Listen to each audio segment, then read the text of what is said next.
कार्यक्रममा जाउँ, गाउँको कार्यक्रम साथीहरूको उत्साह पनि बढ्छ, केही नयाँ कुरा पनि सिकिन्छ भनेर दाइले भन्नुभयो र त्यस पछाडि कार्यक्रममा जाने हामीले निधो गर्यौँ। हिजो बीच बाटोबाटै फर्कनु पर्ने जस्तो भएको थियो काठमाडौँको कामको कारणले गर्दा, तर पनि जाने भनेपछि आउनुपर्छ भनेर आइयो। यहाँ नआएको भए चाहिँ धेरै कुरा छुट्ने रहेछ भन्ने यहाँ आइसकेपछि मैले महसुस गरिरहेको छु। हामी हिजो साँझै आइपुगेको राति नै 9 बजे बाबुरामजीकै घरमा बस्यौँ। साँझ पनि धेरै साथीहरूसँग भेट्यौँ हामीले, राति मध्यरातसम्म। बिहान पनि भेटघाट गऱ्यौँ, गाउँ घुम्यौँ, यहाँको स्थानीय साथीहरूसँग भलाकुसारी गऱ्यौँ। गाउँका बारेमा थुप्रै कुराहरू थाहा पाउने एउटा मौका भएको छ। यो महोत्सवले यो गाउँको साथीहरूलाई केही क्षणको आनन्द मात्र दियो भन्ने मलाई लाग्दैन। अघि नै चर्चा भइसकेको छ, कलाकारहरू आउनुभएको छ, साहित्यकारहरू आउनुभएको छ, स्थानीय उत्पादनहरूको प्रवर्धन भएको छ। त्योभन्दा पनि महत्त्वपूर्ण कुरा यो गाउँलाई एउटा आत्मविश्वास चाहिएको छ, एउटा सेन्स अफ कम्युनिटी भन्छौँ हामी।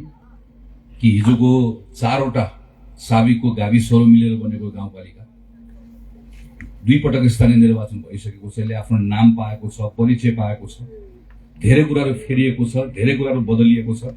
म आउँदै गर्दा तमरको करिडोरबाट आएँ, बिचमा यहाँ आउँदै गर्दा बाटोघाटो पनि बनेको छ, थुप्रै कुराहरू बदलिएको यहाँको साथीहरूले पनि बताउनुहुन्छ। तर पनि मैले साथीहरूसँग भलाकुसारी गर्दै गर्दा के थाहा पाएँ भने यो 5 थर जिल्लाको सबैभन्दा बढी बसाइसराई भइरहेको गाउँ हो। यहाँबाट तीव्र गतिमा यहाँको बासिन्दाहरूले ठाउँ छोडिराख्नु भएको छ। यो ठाउँको माया नभएर होइन, कसलाई लाग्दैन माया आफ्नो ठाउँ, यही बसो नलागेर होइन, यहाँको बसाइ केही अप्ठ्यारो भएको कारणले गर्दा यहाँको साथीहरू बसाइसराई गरिराख्नु भएको छ। अहिले गाउँपालिकामा बाबुरामजी जस्तो एउटा नौजवान जसमा काम गर्ने हुटुटी छ, खड्गजी जस्तो यहाँ हाम्रो उपाध्यक्ष हुनुहुन्छ, अरू साथीहरूको राम्रो टिम छ। अहिले हामी अरू पार्टीका साथीहरूको कुरा पनि सुन्यौँ जो अहिले यहाँ स्थानीय सरकारमा हुनुहुन्न। नेकपा एमालेको साथीहरूको कुरा सुन्यौँ, माओवादीको नेताहरूको कुरा सुन्यौँ, काङ्ग्रेसको नेताहरूको कुराहरू सुन्यौँ। दलहरूको बिचमा पनि एउटा हार्दिकता छ, निर्वाचित भएको साथीहरूको बिचमा पनि केही गरौँ भन्ने हुटुटी छ। यो हुटुटीले केही परिणाम लिएर आउनै पर्छ। यो परिणाम ल्याउन सक्यो भने यहाँको बसाइसराई रोकिन्छ। यहाँको बसाइसराई रोकिएन भने राज्यबाट गरिएको यत्रो खर्च, यत्रो बाटोघाटो बन्यो। हिजो बाटोघाटो केही पनि थिएन। अघि म सोध्दै थिएँ बाबुरामजीको बुवालाई, तपाईँलाई धरान गएर नुन ल्याउन कति समय लाग्छ भन्दै गर्दा ठ्याक्कै जोसले हिँड्दै गर्दा अलिकति हिँड्न सक्ने मान्छेलाई 1 दिन लाग्थ्यो भनेर भन्दै हुनुहुन्थ्यो। हिजो नुन बोकेर आएकै हो। हिजो पनि पानीको समस्या छँदै थियो, तर आज चाहिँ विकल्पहरू हुँदै गर्दाखेरि ती समस्याहरू भन्दा अरू विकल्पहरू हुँदै गर्दा नयाँ ठाउँहरूमा जाउँ भन्ने लाग्ने कुरा पनि एकदमै सामान्य स्वाभाविक हो। म यो कुरा बुझ्छु। मेरो बुवाहरू पनि सोलुखुम्बुबाट बसाइसराई गरेर काठमाडौँ आउनुभयो। 6 दिन लगाएर हिँडेर काठमाडौँ आउनुभयो, कथाहरू सुनाउनुहुन्थ्यो। हामी त काठमाडौँमै जन्मियौँ, हुर्क्यौँ, तर पहाड कस्तो, त्यहाँको बसाइ कस्तो भन्ने कुरा म बुझ्छु। यहाँ थुप्रै नयाँ कुराहरू गर्ने प्रयासहरू पनि भइरहेको मैले पाएँ। यहाँ बिहान हामी अहिले चलिरहेको स्वास्थ्य केन्द्रमा पनि पुग्यौँ। केही दिनपछि त्यहाँ नयाँ ठाउँमा अस्पतालको भवन बनाउने कामहरू सुरु भइरहेको रहेछ। अस्ति बाबुरामजी काठमाडौँ आउनुभएको थियो। मैले नयाँ आउनुभएको स्वास्थ्य मन्त्रीसँग मलाई भेटाइदिएर अहिले केही महिना 1-1.5 महिनाभित्रमा नयाँ स्वास्थ्यको सामग्रीहरू आउँछ, डिजिटल एक्सरे लगायत केही सामग्रीहरू ल्याउन चाहनु भएको छ। त्यसको चाँजोपाँचो हामीले मिलाएका छौँ।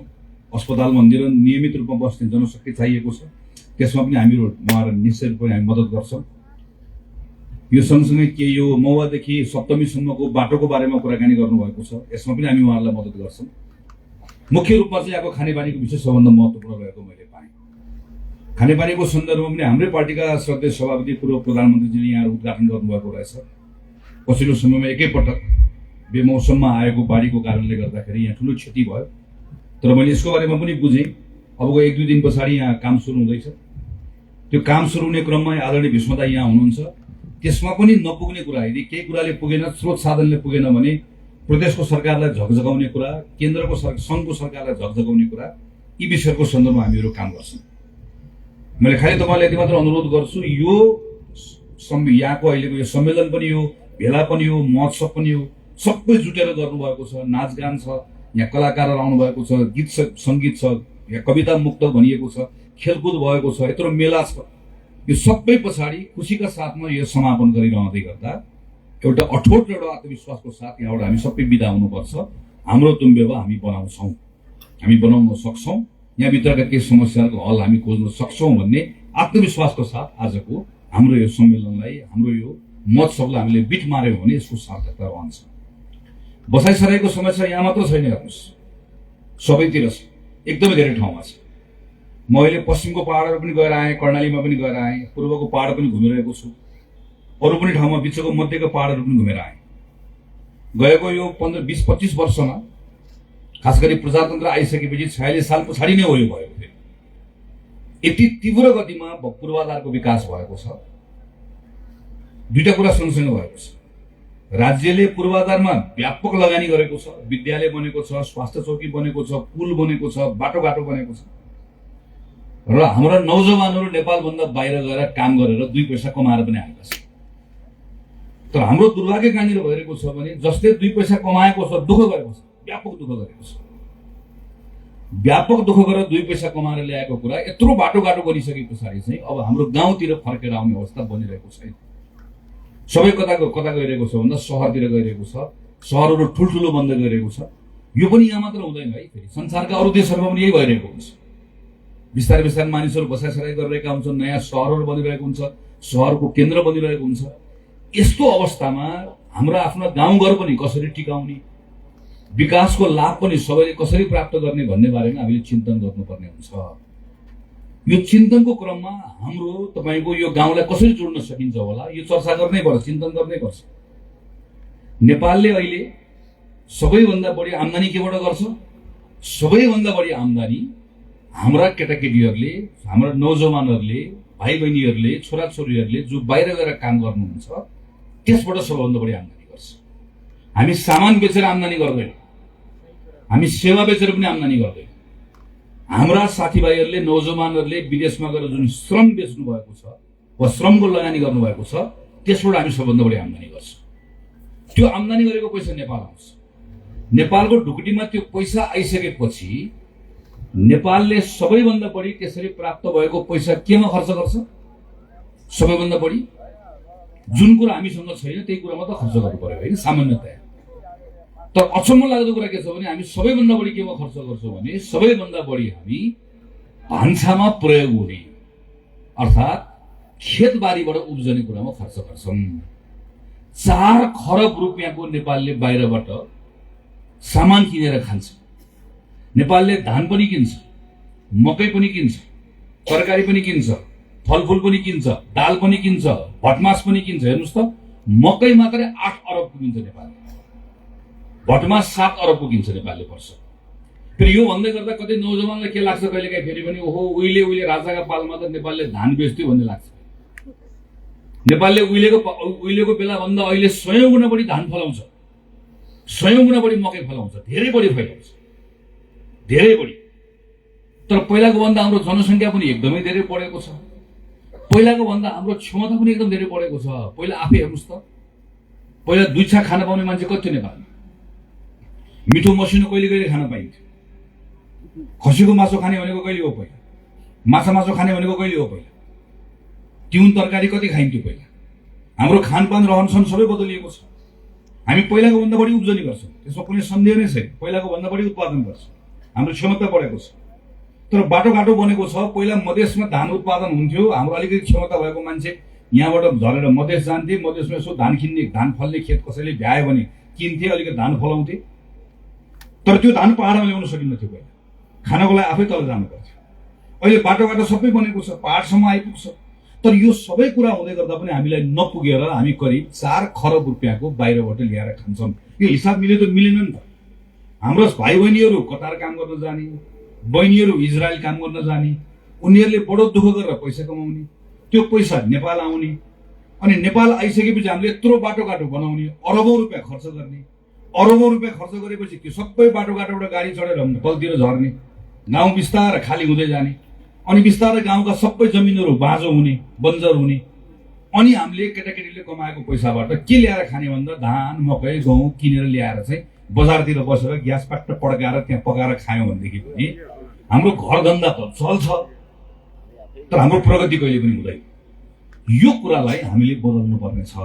त्यसैले म बाबुरामजीलाई, यहाँको उपाध्यक्षजीलाई अनुरोध गर्न चाहन्छु, यस्तो युवा साथीहरू हुनुहुन्छ, तपाईँहरूले गर्ने चिन्तन भनेको चाहिँ बाटो पनि बनाउने हो, बनाइराख्नु भएको छ, मेहनत पनि गरिराख्नु भएको छ।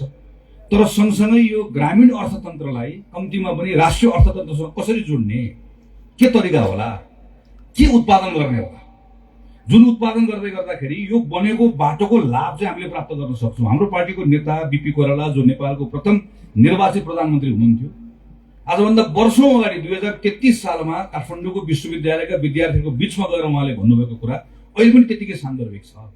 तिम्रो गाउँमा बाटो आयो भनेर तिमीले विकास भयो नभन्ठान।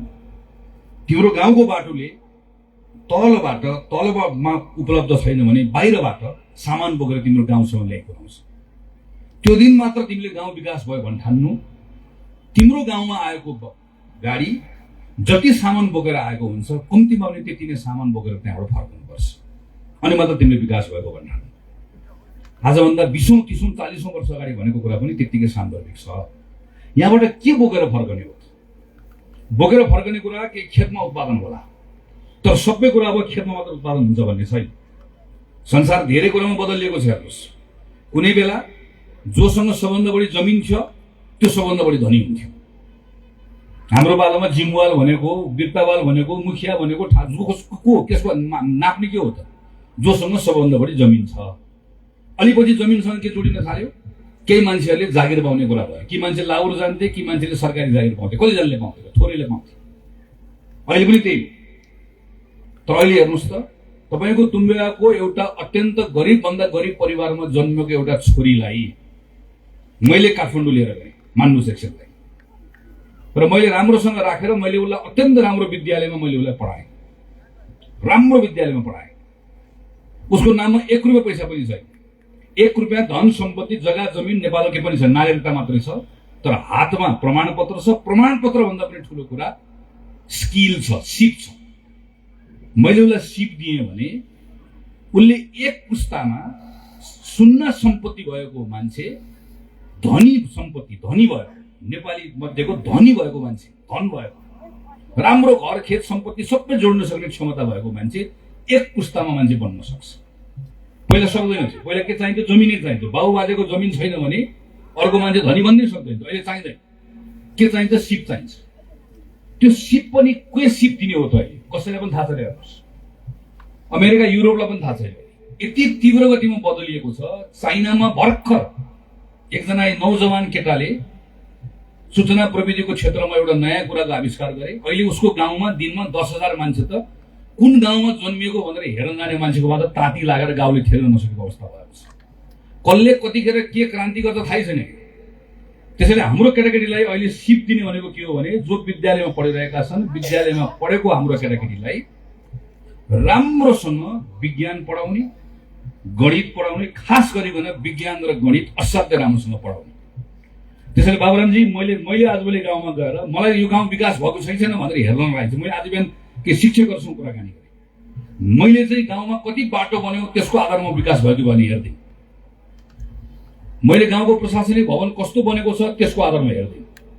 म के को आधारमा हेर्छु भने तपाईको गाउँको विद्यालयमा पढिरहेका छोरीहरूले कति विज्ञान जानिरहेका छन्, मेरो लागि चाहिँ विकासको मानक थियो। कति गणित जानिरहेका छन्, विकासको मानक थियो। कति भाषा जानिरहेका छन्, विकासको मानक थियो। गणित जाने, विज्ञान जाने, भाषा जाने, तिनीहरूले सबै नयाँ तरिकाले सोच्न जाने भने यी छोरीहरूलाई, छोराहरूलाई अलिकति हामीले के पनि दिनु पर्दैन। संसार यिनले आफै जितेर खान्छन्। संसार यस्तो भइसक्यो अहिले। त्यसले तुम्बेको यहाँको स्थानीय सरकारले हामी सबै मिलेर सोच्नुपर्ने कुरा भनेको यो बेलामा हाम्रा विद्यालयहरूको भवन कस्तो बन्छ भनेर मात्र हुँदैन है। अब हाम्रो विद्यालयभित्र पढिरहेका केटाकेटी नै हुन्। अब हाम्रा भविष्य भनेको यिनै हुन्, यिनैले गर्ने हुन्। यिनीले कस्तो पढिरहेका छन्, के सिकिरहेका छन्, सबभन्दा महत्त्वपूर्ण कुरा त्यो हो। यिनले यसबाट भविष्यको अवसर प्राप्त गर्ने। एउटा छोरीले राम्रो यहाँबाट पढ्न सकिन्छ, एउटा जमिन बनाउन सक्यो, हामीले आधार दिन सक्यो भने त्यो छोरी वा छोराले सिङ्गो एउटा गाउँपालिकालाई थेग्न सक्ने गरिकन सम्पत्ति आर्जन गर्न सक्ने संसार बनिसक्यो अहिले। त्यो ठाउँमा हामीलाई पुर्याउनु पर्ने छ। हाम्रा कोही पनि छोराछोरी त्यसबाट अलग नहुनु पर्ने अवस्था हामीले निर्माण गर्नुपर्ने छ। यतिको नौजवान साथीहरू, एकदम जुझारु साथीहरू मैले यहाँ देखेँ, पालिकाका प्रमुख, यहाँ अरू साथीहरू, तपाईँहरूले सक्नुहुन्छ भन्ने विश्वास मेरो छ। तपाईँहरू सबै मिलेर गर्नुपर्छ। हामी सबै मिलेर गर्ने हो। तपाईँहरूले गरेको होस्टेमा हामीले हैसियत पुर्याउँछौँ नि, तपाईँहरूलाई हामी मद्दत गर्छौँ नि। यहाँ आज मञ्च बनाउनु भएको नेपाली कांग्रेसको साथी, एमालेको साथी, माओवादीको साथी, सबैले आज अत्यन्त सकारात्मक कुरा गर्नुभएको छ। यही सकारात्मक चिन्तन हामीलाई चाहिएको छ, किनकि हेर्नुहोस् 2015 सालदेखि बिपी कोइराला पहिलोपटक निर्वाचित प्रधानमन्त्री बन्नुभयो। 17 सालमा कु भयो। 30 वर्ष नेपालमा पञ्चायतको शासन रह्यो। 30 वर्ष हाम्रो त्यो 30 वर्षको समय भनेको एकदमै महत्त्वपूर्ण समय थियो। नेपालले केही पनि प्रगति गरेन, हामी घस्रेर हिँड्ने अवस्थामा रह्यौँ। 46 सालमा ठुलो परिवर्तन भयो। त्यो परिवर्तन पछाडि एकैपटक नयाँ अवसरहरूको सृजना भयो। हामी पार्टीहरूले पनि गल्ती गर्यौँ, आफ्नै घरको झगडामा हामी पर्यौँ। नेपाल युद्धमा फस्यो। 50 सालदेखि 60 सालसम्मको 10 वर्षको समय युद्धमा गयो हाम्रो। 60 देखि 70 सम्मको 10 वर्षको समय राजनीतिक संक्रमणको व्यवस्थापनमा गयो। 70 देखि 80 सम्मको 10 वर्षको समय संविधान निर्माणमा गयो। अब 80 साल सुरु भयो, 81 साल सुरु भयो, अब केही दिनपछि 82 साल आउँछ। यो 80 देखि 90 को दशक केलाई बनाउनु पर्नेछ? यो 80 देखि 90 को दशक विकासको दशक बनाउनु पर्नेछ, प्रगतिको दशक बनाउनु पर्नेछ।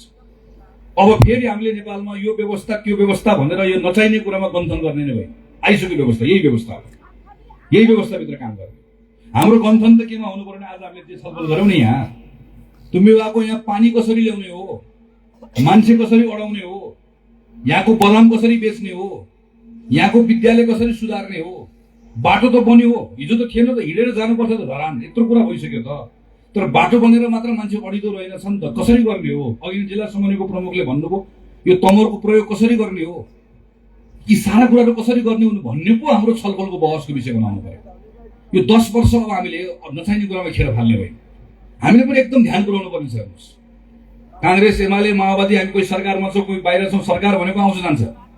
हामीले पनि के कुरा बुझ्नुपर्ने छ भने नागरिकहरूमा एकदम ठुलो असन्तुष्टि छ, एकदम छ। त्यसलाई हामी लुकाएर हुँदैन। असन्तुष्टि किन छ भने जुन गतिमा प्रगति हुन्छ, परिवर्तन हुन्छ भनेको भइरहेको छैन भन्ने कुरा असन्तुष्टि छ। त्यो असन्तुष्टिलाई कसैले दुरुपयोग गर्न चाहिरहेका छन्। त्यो असन्तुष्टिको बाट के भएको छ? आक्रोश भएको छ, आक्रोशको आगो बलेको छ। त्यो आक्रोशको आगोमा कोही त्यहाँ घिउ थप्न चाहिरहेका छन्। त्यो घिउ थप्नेको अनुहार कस्तो छ मलाई त थाहा पनि छैन, मलाई हेर्नु पनि छैन। मैले के बुझेको छु भने त्यो आक्रोशको आगो निभाइदियो भने जो आगोमा घिउ हाल्छु भनेर आएको छ त्यसले त्यो घिउ के गर्ला?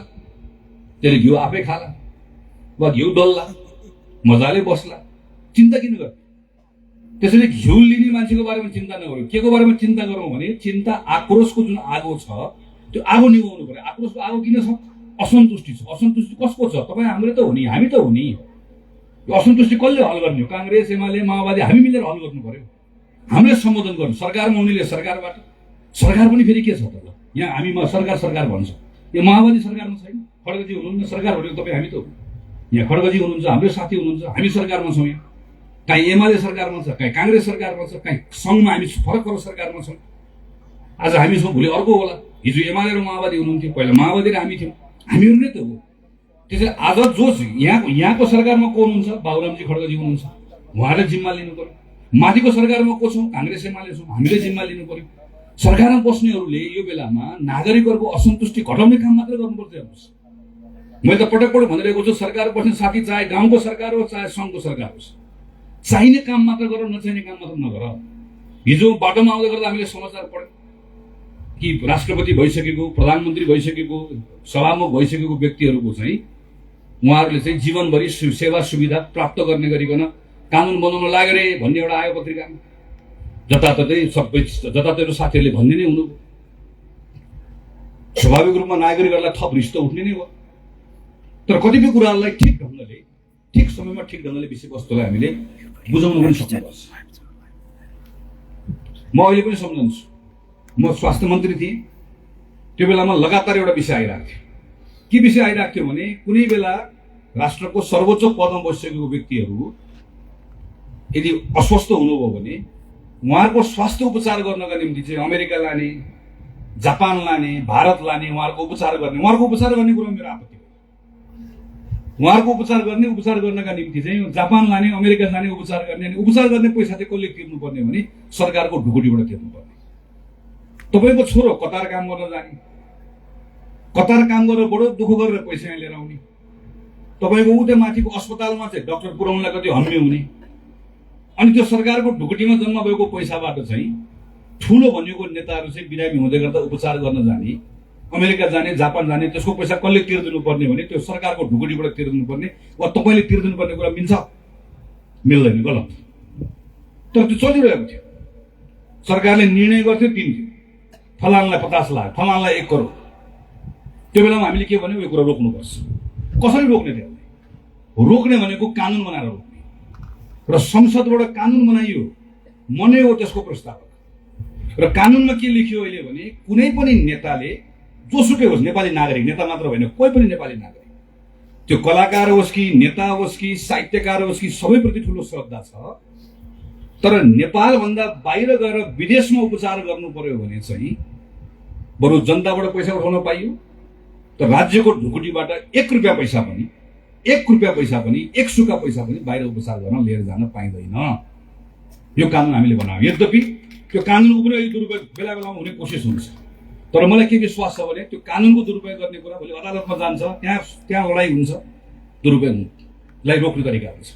अहिले पनि गर्ने त्यही हो। अहिले हामीले के गर्नुपर्ने छ? अहिले त सरकारले के आएर भन्नु पर्यो भने म यस्तो कानुन बनाउँछु, मैले बनाएको कानुनबाट म नेपालमा राष्ट्रपति, प्रधानमन्त्री, सेनापति, सभामुख भइसकेको व्यक्तिहरूलाई राज्यले दिनै पर्ने न्यूनतम सुरक्षाको कुरा म दिन्छु।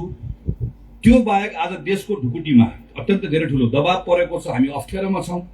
त्यस कारणले गर्दा सरकारले चाहेको बेलामा मन्त्री परिषदबाट निर्णय गरेर जति चाहे त्यति पैसा दिने जुन लामो समयदेखिको अभ्यास छ, म यो अभ्यासलाई कानुन बनाएर रोक्छु। म बनाउँछु कानुन, तर म कस्तो कानुन बनाउँछु भने पैसा बाँड्ने कानुन होइन, पैसा रोक्ने कानुन बनाउँछु। यहाँको तुम्बावेर यहाँको सरकारले पनि गर्नुपर्छ, माथिदेखि तलसम्म कोशी प्रदेशको सरकारले पनि गर्नुपर्छ। हामी यस्तो बेलामा छौँ कि जहाँ हाम्रो ढुकुटीमाथि दबाव परेको छ। हाम्रो ढुकुटीमाथि दबाव बढेको बेलामा उहिले बिपी कोइरालाले गर्नुभएको, आफ्नै कर्मचारीले आफ्नै तलब घटाउनु भएको नयाँ कुरा पनि होइन। यो बेलामा त हामीले हाम्रो सेवा सुविधा कटौती गरेर, प्रधानमन्त्रीले सेवा सुविधा कटौती गर्यो, मन्त्रीले सेवा सुविधा कटौती गर्यो, सांसदको भयो, गाउँपालिकाको भयो। हामी सबैले व्यक्तिगत रूपमा चाहिँ आफूलाई खुम्च्याएर भए पनि हामी के को लागि काम गरिरहेका छौँ भने आम नागरिकको हितको लागि काम गरिरहेका छौँ भन्ने कुरा नागरिकले हामीबाट गरिरहेको अपेक्षा तीको अपेक्षाहरू हुन्। त्यसैले हामी जुन ठाउँमा सरकारमा छौँ, मैले उदाहरण मात्र भनेको, यस्ता 100औं उदाहरणहरू छ। हामीले जुन ठाउँमा सरकारमा छौँ, हामी बसेको ठाउँबाट एउटा पनि नचाहिने काम हामीले गर्ने होइन। हामीले नागरिकहरूको असन्तुष्टि घटाउँदै लिएर जाने काम गर्ने। तर सँगसँगै के कुरामा ख्याल गर्दै म आम नागरिकहरू यत्रो आउनुभएको छ, पार्टीका साथीहरू हुनुहुन्छ, सबैलाई म यो पनि अपिल गर्न चाहन्छु कि यो बेलामा नचाहिने कुरामा नागरिकहरूलाई लाग्ने ठाउँबाट उहाँहरूलाई रोक्ने पनि हो, बरालिने पनि दिने होइन, हामीले उहाँलाई सम्झाउने पनि, कुरा पनि गर्ने हो। मैले अघि पनि भने, फेरि दोहोऱ्याउँछु, नेपालमा अब कुनै यो व्यवस्था त्यो व्यवस्था होइन। यो अहिले हामी लडेर ल्याएको यो व्यवस्थाभित्र आम नागरिकको हित हुने गरिकन हामीले काम कसरी गर्ने हो। हिजो यत्रो दुःखका साथ तपाईँहरूको एउटा जीवन बित्यो, एउटा जुनी बित्यो। अब यो तपाईँहरूको गाउँमा हुर्किरहेका यी छोराछोरीहरूको जीवन तपाईँको भन्दा पनि कम्तीमा 3 गुणा 4 गुणा बढी राम्रो हुने कसरी बनाउने हो? हाम्रो चिन्तन त्यतातिर लिएर जानुपर्ने छ। त्यहाँ लान सकिन्छ, गर्न सकिन्छ। मलाई विश्वास छ। म देशभरि घुमेको छु, सबै जिल्लामा पुगेको छु, सबै ठाउँमा गएको छु, गाउँमा गएको छु, पहाडको, मधेसको, दूर सबै ठाउँमा जाँदै गर्दा मलाई के विश्वास छ भने नेपाली नागरिकसँग अभूतपूर्व एउटा क्षमता छ। दुःखको बेलामा पनि जसरी चाहिँ हिजोका दुःख कष्ट सबै सहेर आएको नेपाली नागरिकहरूसँग जुन एउटा जोखिम उठाउन सक्ने पनि, मिलेर काम गर्न सक्ने पनि, र सँगसँगै केही कामहरूलाई समाज समुदाय मिलेर परिणाममा पुर्याउन सक्ने जुन क्षमता छ, त्यो क्षमतालाई राज्यले केवल बुझेर अलिकति मात्र बल पुर्याइदियो भने हामी 10-15 वर्षभित्रमा अहिलेको न्यून आय भएको, ठिक्कको आय भएको देशबाट राम्रो आय भएको देश नेपाललाई बनाउन सकिन्छ। पूर्वाधार बनिसकेको छ, आधार बनिसकेको छ। यी कुराहरूको अवसरलाई प्रयोग गर्नुपर्ने छ। अवसरलाई प्रयोग गर्ने कुराको सबैभन्दा महत्त्वपूर्ण कुरा भनेको स्थानीय सरकार नै हो। स्थानीय सरकार नै हो। स्थानीय सरकार भनेको घर आँगनको सरकार हो। त्यो सबैभन्दा बलियो सरकार पनि हो, सबैभन्दा नजिकको भरपर्दो सरकार पनि हो।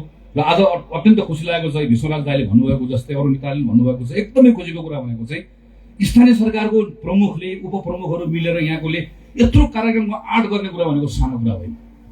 म पनि खास चाहिँ आँटमा बल पुर्याउन आएँ। यस्तो ठाउँमा बसेर चाहिँ म देशभरिको कलाकार बोलाउँछु, देशभरिको म यहाँको साहित्यकार बोलाउँछु, म सारा चिन्तन गर्छु, सब साथीहरूलाई जम्मा गर्छु जुन आँट गर्नुभएको छ, यसलाई मेरो सलाम छ। यो आँट महत्त्वपूर्ण छ। तपाईँहरूको कारणले गर्दा आँट भएको है। फेरि तपाईँ सबले हौसला पुर्याउनु भएको छ। मेरो खालि यसमा के कुरामा मात्र हो भने यो आँट अब स्थायी हुनुपर्छ। यसलाई केमा लिएर जानुपर्छ? अब यो ठाउँ बनाउनुपर्छ। तपाईँले जुन बनाउने कोसिस गर्नुभएको छ अलिकति थोरै चिन्तन नयाँ ढङ्गले गर्नु पर्यो। यहाँको बसाइसराई रोक्नु पर्यो। हामीले यहाँको बसाइसराई रोक्नका निम्ति हामीले काम केमा गर्नुपर्छ? सबैभन्दा पहिला खानेपानीमा काम गर्नुपर्ने छ।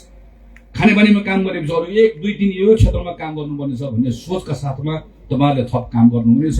यो क्षेत्रको बृहत्तर हितमा तपाईँहरू लाग्नुहुनेछ, जुट्नुहुनेछ भन्ने विश्वास राख्दै मलाई बोलाउनु भयो, 2-4वटा कुरा राख्ने मौका दिनुभयो। त्योभन्दा बढी तपाईँहरूबाट सुन्ने सिक्ने मौका दिनुभयो। म एकदम आभार प्रकट गर्न चाहन्छु। हेर्नुहोस्, ठाउँ आएपछि कस्तो हुन्छ भने अहिले पनि मलाई सम्झन्छु, या सक भनिसकेपछि मलाई के आउँछ भने नहुँदै पानी सकिएको हो। अनि तलबाट गोपालजीको घरमा त विष्णुदाईसँग बसेको गोपाल गोपाल भनेर बोलाएकै याद आउँछ। अब मलाई अहिले पनि तुम्बेवा भनिसकेपछि आज 1 बाल्टी पानी बोकेर नुहाउन गएको, धेरै पानी छैन भने ठिक्क नुहाएर आएको सम्झन्छु।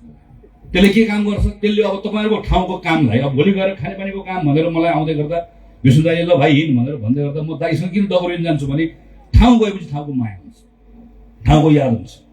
यो ठाउँ आइयो, देखियो, तपाईँहरूसँग भेटियो र माया बस्यो। यो ठाउँको हितका लागि मेरो ठाउँबाट तपाईँहरूले बनाउनु भएको यो मेरो ठाउँबाट मैले आफूले सक्ने कुरा डेफिनेट निश्चय पनि गर्छु। मैले यो मौका दिनुभयो फेरि एकपटक। यो सम्मेलन यो महोत्सवको पनि आज अन्तिम दिन छ। आज भव्य तपाईँहरूको बेलुका साङ्गीतिक ज्योतिजी आउँदै हुनुहुन्छ। तपाईँहरूको ठुलो साङ्गीतिक महोत्सव छ। यो पनि राम्रोसँग सफल होस्। यो सबैको सफलताको कामना गर्दै मेरो कुरा टुङ्ग्याउँछु। धन्यवाद, नमस्कार, जय नेपाल।